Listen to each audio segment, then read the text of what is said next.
வணக்கம். தமிழ்நாட்டுல நம்ம ரேஷன் சிஸ்டம்ல ஒரு பெரிய மாற்றம் வரப்போகுதுன்னு ஒரு பேச்சு அடிப்படுது. இனிமே ரேஷன் கடையில பொருள் வாங்குறதுக்கு பதிலா உங்க கைக்கே நேரா பணம் வரலான்னு சொல்றாங்க.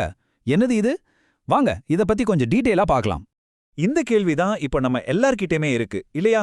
நம்மளோட ரேஷன் பொருட்கள்லாம் இனிமே பணமா மாறப்போகுதா? மத்திய அரசு தான் இந்த திட்டத்தை முன்னெடுத்திருக்காங்க. இது எப்படி ஒர்க் ஆக போகுது, இதனால யாருக்கு நல்லது, எல்லாத்தையும் இந்த பகுதியில அலசி ஆராயலாம். சரி, இந்த புது மாற்றத்தை பத்தி முழுசா புரிஞ்சுக்கிறதுக்கு முன்னாடி இப்போ நம்மகிட்ட இருக்கிற ரேஷன் சிஸ்டம் எப்படி வேலை செய்யுதுன்னு ஒரு தடவை பார்த்துடலாம். இது நம்ம எல்லாருக்குமே தெரிஞ்ச விஷயம்தான், ஆனாலும் ஒரு சின்ன ரீகேப் அவசியம். தமிழ்நாட்டை பொறுத்த வரைக்கும் இப்போதைக்கு 5 விதமான ரேஷன் கார்டுகள் இருக்கு. இது ஒவ்வொரு குடும்பத்தோட பொருளாதார நிலைமையை பொறுத்து பிரிக்கப்பட்டிருக்கு. முன்னுரிமை உள்ள கார்டுல ஆரம்பிச்சு எந்த பொருளுமே வாங்க முடியாத கார்டு வரைக்கும் பல வகைகள் இருக்கு. இந்த கார்டை வச்சு தான் என்னென்ன பொருட்கள் கிடைக்கும்னு முடிவு பண்றாங்க.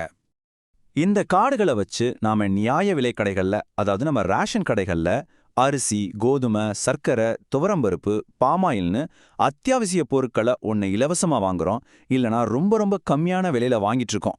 இதுதான் இப்போ வரைக்கும் நடந்துட்டு இருக்கிற முறை. சரி, எல்லாம் நல்லா தானே போயிட்டு இருக்கே. அப்புறம் எதுக்கு திடீர்னு இவ்ளோ பெரிய மாற்றம்? இதுக்கு அரசாங்கம் சொல்ற காரணங்கள் என்ன? வாங்க அதை தெரிஞ்சுக்கலாம். பாருங்க, இந்த திட்டத்தோட உண்மையான நோக்கம் என்னன்னா ஏழை மக்களுக்கு உணவு பாதுகாப்பை கொடுக்கறது தான். ஆனா நிஜத்துல என்ன நடக்குது? ரேஷன் கடைகள்ல முறைகேடுகள் நடக்குது, போலி ரேஷன் கார்டுகளை வச்சு தகுதியே இல்லாதவங்க பலனடைகிறாங்கன்னு புகார்கள் வந்துகிட்டே இருக்கு. இந்த மாதிரி ஊழல், மோசடிகளை தடுக்கிறது தான் இந்த மாற்றத்துக்கான முக்கிய காரணம்னு சொல்லப்படுது. அப்போ இந்த பிரச்சனைகளை எல்லாம் சரி பண்ண மத்திய அரசு ஒரு புது டெக்னாலஜியை கையில் எடுத்திருக்காங்க. அதுதான் ஈரூபி. அப்படின்னா என்ன, அது எப்படி வேலை செய்யும்? வாங்க பார்க்கலாம். சுருக்கமா சொல்லணும்னா, ஈரூபிங்கிறது ஒன்றும் இல்லை.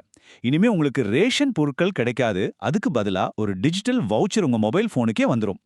இது ஒரு கேஷ்லெஸ், கான்டாக்ட்லெஸ் சிஸ்டம். ஓகே, இந்த ஈரூபி வவுச்சர் என் ஃபோனுக்கு வந்துருச்சு. அதுக்கப்புறம் நான் என்ன பண்ணணும்? இந்த புது சிஸ்டம் எப்படி ஸ்டெப் பை ஸ்டெப்பா வேலை செய்ய போகுதுன்னு இப்போ பார்க்கலாம். இப்போதைக்கு வர்ற தகவல் படி ஒவ்வொரு மாசமும் ஒரு குடும்பத்துக்கு சுமார் 1000 ரூபாயிலிருந்து 2000 ரூபாய் வரைக்கும் இந்த டிஜிட்டல் வவுச்சர் மூலமா கிடைக்கலான்னு எதிர்பார்க்கப்படுது. ஆனா ஒரு முக்கியமான விஷயத்தை நீங்க கவனிக்கணும். இந்த 1000-2000 ரூபாய் எல்லாருக்குமே ஒண்ணா இருக்காது.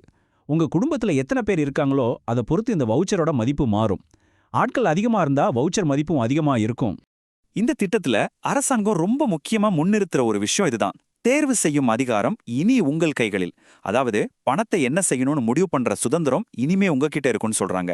இது உண்மையிலேயே ஒரு பெரிய கேம் சேஞ்சரா இருக்கலாம். சரி, இப்போ ரொம்ப இன்ட்ரெஸ்டிங்கான பகுதிக்கு வரோம். உங்க மொபைலுக்கு ஈரூபி வவுச்சர் வந்துருச்சுன்னு வெச்சுப்போம். இப்போ உங்களுக்கு 2 முக்கியமான சாய்ஸ் இருக்கு. ஒன்னு, அந்த வவுச்சரை பயன்படுத்தி ரேஷன் கடையிலயோ இல்லனா வெளி மார்க்கெட்லயோ உங்களுக்கு தேவையான பொருட்களை வாங்கிக்கலாம். இல்ல, எனக்கு பொருள்லாம் வேண்டாம், பணமா இருந்தா பெட்டர்னு நீங்க நினைச்சா அந்த வவுச்சரை அப்படியே உங்க பேங்க் அக்கவுண்ட்டுக்கு பணமா மாத்திக்கலாம். இந்த மாதிரி ஒரு சுதந்திரம் கொடுக்கறது தான் இந்த திட்டத்தோட மிகப்பெரிய சிறப்பம்சம். அப்போ இந்த திட்ட நடைமுறைக்கு வந்தா உங்களுக்கும் உங்க குடும்பத்துக்கும் இதனால என்னென்ன பாதிப்புகள் வரும்? அதாவது என்னென்ன மாற்றங்கள் நடக்கும்? இதோட நேரடி தாக்கம் எப்படி இருக்கும்? இன்னொரு முக்கியமான விஷயம் என்னன்னா, மத்திய அரசு இந்த திட்டத்தை இந்த வருஷத்துக்குள்ளேயே இந்தியா முழுக்க கொண்டு வரணும்னு டார்கெட் வச்சிருக்காங்களாம். அப்படின்னா இந்த மாற்றம் ரொம்ப வேகமா நடக்க வாய்ப்பு இருக்கு. இப்போ இந்த டேபிள பாருங்க. பழைய சிஸ்டத்துக்கும் வரப்போற புது சிஸ்டத்துக்கும் இருக்கிற வித்தியாசத்தை ரொம்ப தெளிவா காட்டுது. முன்னாடி நமக்கு கிடைச்ச உதவி வெறும் பொருள் தான்.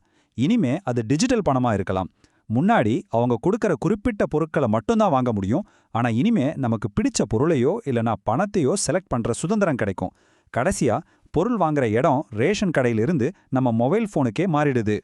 ஆக மொத்தம் இந்த மாற்றம் ஊழலை குறைச்சு உண்மையிலேயே உதவி தேவைப்படுறவங்களுக்கு அது சரியா போய் சேரும்னு அரசாங்கம் நம்புது. ஆனா ஒரு கேள்வி இருக்கு. உணவு பாதுகாப்புக்கு பொருள் கொடுக்கறது நல்லதா இல்ல பணம் கொடுக்கறது நல்லதா? இந்த திட்டம் உண்மையிலேயே ஏழை மக்களோட வாழ்க்கையில ஒரு நல்ல மாற்றத்தை கொண்டு வருமா? பொருட்களை பணமா மாத்துறது ஒரு சரியான முடிவா? இத பத்தி நீங்க என்ன நினைக்கிறீங்க? கொஞ்சம் யோசிச்சு பாருங்க.